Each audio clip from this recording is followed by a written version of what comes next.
Over the years, I've talked to many prospective Pilates students, and I'm always very grateful when they ask me questions because it means that they're really thinking seriously about Pilates as a career choice.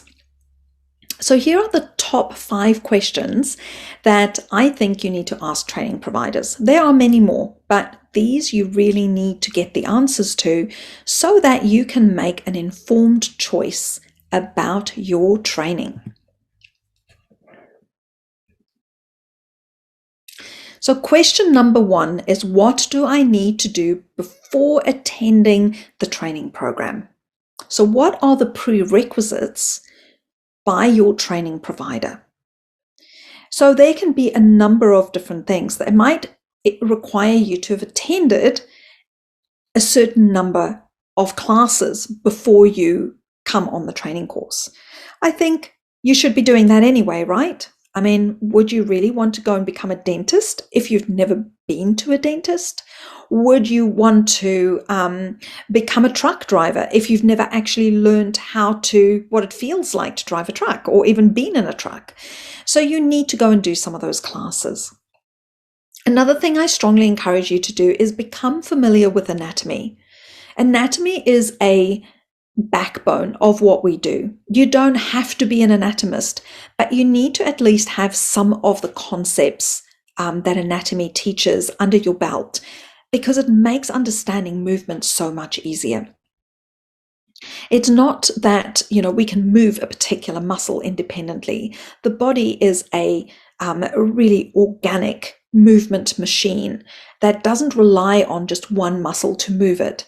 But understanding how the muscles actually function in the body, what the names of the bones are in an anatomical language, it just helps to give our teaching experience a solid basis from which to progress. I always think it's really important that you have first aid knowledge, because you never know what could happen. If we're working with our older population, what happens if somebody has a heart attack and you don't know how to deal with that?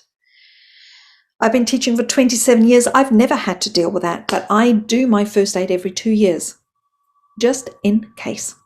And again, it's one of those things that keeps you calm. Should something happen, you can kick into that knowledge and you've got the ability to help. And I think most of us get into Pilates because we want to help people. So having that first aid knowledge is another way that you can help in an emergency situation. And then also find out which forms and agreements you need to sign. What are the requirements? Because there are many requirements in a Pilates teacher training program. It's likely that you're going to have observation hours and self-practice hours that you have to do, and also teaching hours that you have to do. So how many of those need to be supervised by your training provider? How many do you have to fund yourself? So if you don't have access to the equipment, if you were doing a comprehensive program, how are you going to get access to that equipment? If you live in close proximity to your training provider, can you go in and use their equipment? Are they going to charge you for it? That would be another cost implication to your training.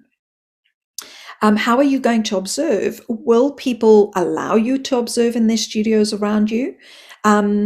Or are you allowed to do some of your training online? Can you do your observation online? That's going to be a cost for Pilates Anytime, for example, which is probably one of our biggest resources, or Pilatesology. There are quite a number of online resources that we can use for our observation practice.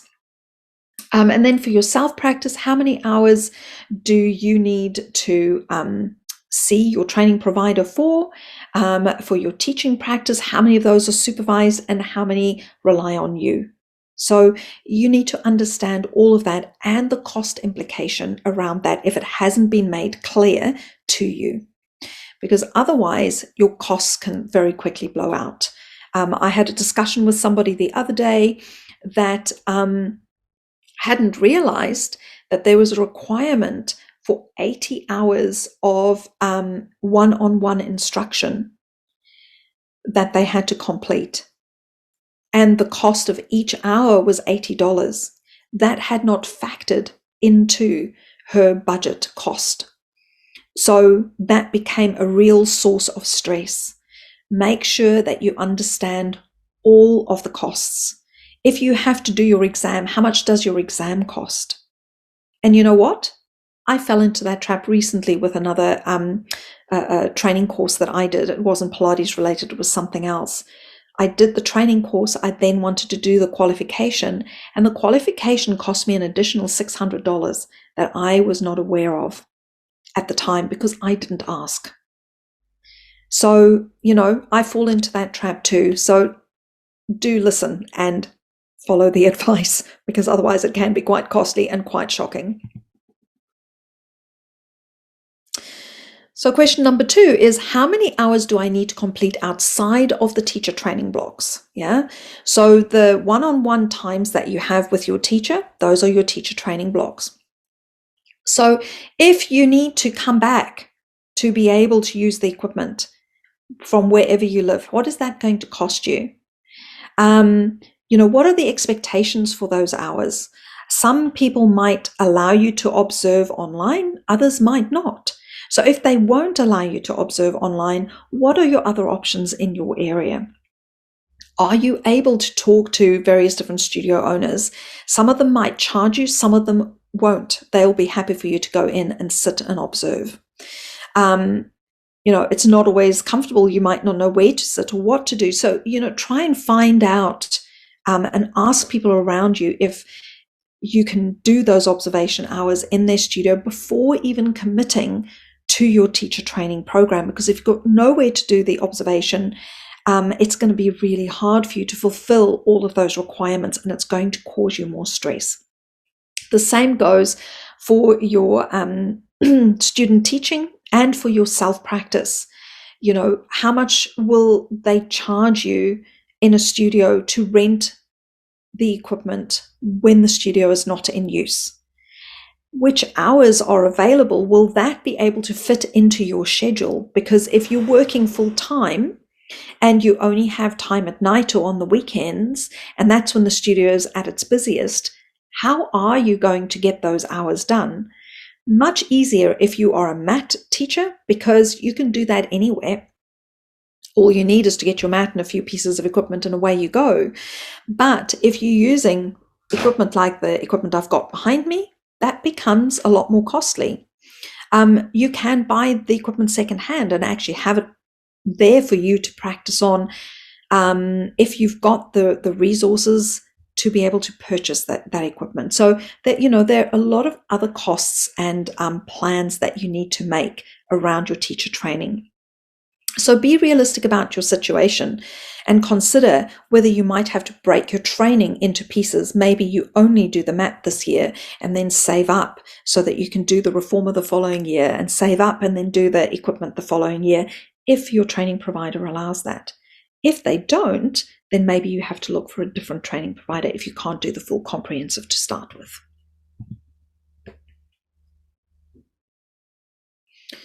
The next thing I strongly urge you to ask your training provider is, do they take different learning styles into consideration? Because we all have different ways of learning. So what other resources do they provide? You'll get your manual and it's got photographs in it and it's got the written material. Are there any videos? So do they use audiovisual presentations like the one I'm doing right here? Do you get time to physically practice the exercises? Do you have time to actually teach a course participant how to do the exercises and to start getting some idea on how to verbalize the things that you can already do with your own body? Will you have time to observe what others are doing, as well as be the person demonstrating the exercise? So how do they actually run the training course? Preferably a mixture of all of those things should be used, so that everybody can learn in their own way. We all have our own needs. And so knowing what your needs are, and most adults know how they learn best, and whether the training course provider actually makes those things accessible, that's great. Some training course providers only do things by rote, and others expect you to do some problem solving around issues. That might also be something, if you're somebody who's a natural problem solver, you might find it really irritating if all you did was everything by rote.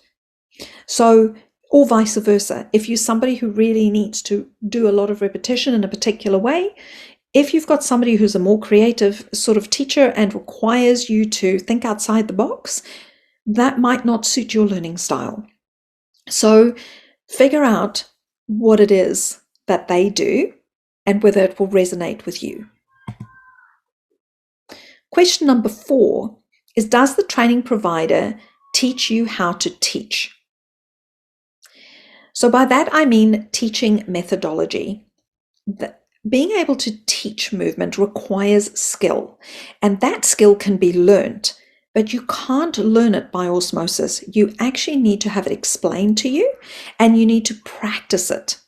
So you also need to be given feedback. So are you going to have the opportunity to be mentored as a teacher? Because if that's not built into your training course, how are you going to learn how to teach, and what is going to be the most effective way to teach? So you need to really ask those questions, because there are many Pilates teacher training courses out there that only teach you the exercises.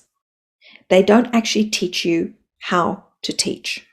So you need to check that, because you're not there just to learn how to do the exercises. That's important for your own journey. But if you can't verbalize that to a client, you're not learning how to teach. And then how are you going to earn your living? Question number 5 is, get the training provider to be really clear about what is expected of you in the exam. Do they want to see you teaching, or do they only want to see you performing exercises? Are they going to ask you to demonstrate XYZ exercise, maybe talk about the benefit of that exercise, or which area of the body it's targeting? But at the end of the day, if they're not seeing you teach, how valuable is that training? Because if they can't give you honest feedback about the way that you teach, so that you can become a better teacher, are you actually doing a teacher training course at all? So I hope that helps you to at least get some clarity around your teacher training program. Now, I do teach a teacher training program, and all of the things that I mentioned today are in my teacher training program.